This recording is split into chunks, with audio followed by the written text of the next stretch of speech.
ជំរាបសួរបងប្អូនតោះថ្ងៃនេះយើងចូលមកដល់មេរៀនទី11រៀនអំពីព្យញ្ជនៈបូកនឹងស្រៈព្យញ្ជនៈអក្សរដតោះឥឡូវយើងចាប់ផ្ដើមអានព្យញ្ជនៈនឹងស្រៈនៅខាងក្រោមទាំងអស់គ្នាព្យញ្ជនៈអក្សរដអាដាដអេដេដអីដៃដអឺដឺដអឺដឺដអូដូដអូដូដអ៊ូឌូដអើដើដអឺឌឺដអ៊ីឌីដអេដេដអែដែដអៃដៃដអោដៅ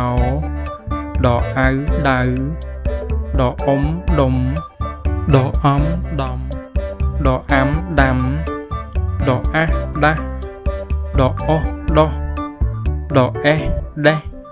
ដអោះដោះតោះបងប្អូនអានសារឡើងវិញព្យញ្ជនៈអក្សរដអាដា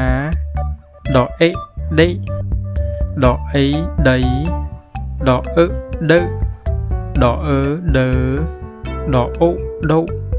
ដអូដូដអ៊ូឌូ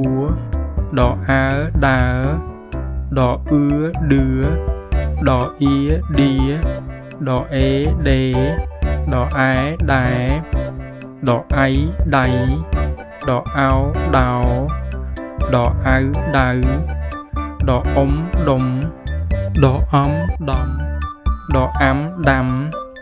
ដអាស់ដាស់ដអោះដោះដអេះដេះដអោះដោះ